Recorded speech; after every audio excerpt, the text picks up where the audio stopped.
আজকের এই পর্বে থাকবে দুর্গাপুজোর পূর্ণাঙ্গ সময়সূচি, মহালয়া এবং পঞ্চমী থেকে দশমী পর্যন্ত, দেবীর আগমন ও গমন এবং ফলাফল। নমস্কার, আমি অচিন্ত।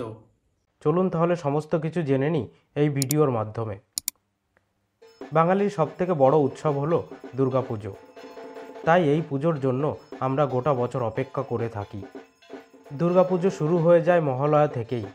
এই দিনে পিতৃপক্ষের অবসান ঘটে, মাতৃপক্ষের সূচনা ঘটে। এই বছর 2024 সালের মহালয়ার দিন হল 2রা অক্টোবর বুধবার, অর্থাৎ 15ই আশ্বিন 1431।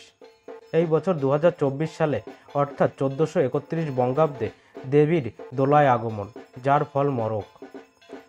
দুর্গাপুজোর প্রথম দিন পঞ্চমী। 2024 সালে পঞ্চমী পড়েছে 8ই অক্টোবর, অর্থাৎ 21শে আশ্বিন 1431 মঙ্গলবার। এই দিন পঞ্চমী থাকছে সকাল 7টা 9 পর্যন্ত এবং সায়ংকালে শ্রী শ্রী দুর্গা দেবীর বোধন। দুর্গাপুজোর ষষ্ঠী পড়েছে 9ই অক্টোবর, অর্থাৎ 22শে আশ্বিন বুধবার। এই দিন ষষ্ঠী থাকছে সকাল 7টা 32 পর্যন্ত এবং সায়ংকালে দেবীর আগমন ও অধিবাস। এই বছর সপ্তমী পড়েছে 10ই অক্টোবর, অর্থাৎ 23শে আশ্বিন বৃহস্পতিবার। এই দিন সপ্তমী থাকছে সকাল 7টা 25 পর্যন্ত, অর্থাৎ সকাল 7টা 25 মধ্যে শ্রী শ্রী শারদীয়া দেবীর নবপত্রিকা প্রবেশ স্থাপন এবং সপ্তমীর পুজো শেষ করতে হবে এবং রাত্রি 11টা 1 গতে 11টা 49 এর মধ্যে শ্রী শ্রী দুর্গা দেবীর অর্ধরাত্রি বিহিত পূজা শেষ করতে হবে। এই বছর শ্রী শ্রী শারদীয় দুর্গা পুজোর মহা অষ্টমী পড়েছে 11ই অক্টোবর, অর্থাৎ 24শে আশ্বিন শুক্রবার। এই দিন মহা অষ্টমী থাকবে সকাল 6টা 48 পর্যন্ত। আমরা সবাই জানি যে মহা অষ্টমীর শেষ কিছু সময় এবং মহানবমীর প্রথম কিছু সময় মিলে হয় সন্ধি পুজো।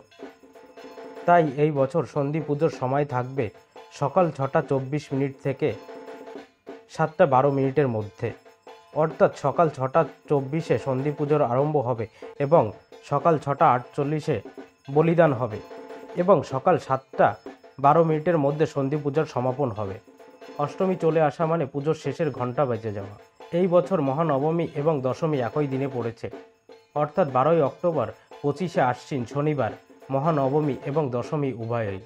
এই দিন মহানবমী থাকছে সকাল 5টা 44 পর্যন্ত এবং তারপরে দশমী শুরু হচ্ছে এবং থাকছে রাত 4টে 14 পর্যন্ত। সকালে 5টা 44 মধ্যে নবমীর পুজো শেষ করতে হবে এবং তারপরে শ্রী শ্রী শারদীয়া দুর্গা দেবীর দশমী বিহিত পুজো শুরু করতে হবে। দশমী থাকছে শেষ রাত্রি 4টে 14 পর্যন্ত। বিজয় দশমীর পুজোর শেষে দেবীর বিসর্জন এবং তারপরে অপরাজিতা পুজো করতে হবে। দেবীর এবছর ঘটকে অর্থাৎ ঘোড়ায় গমন, যার ফল ছত্রভঙ্গ।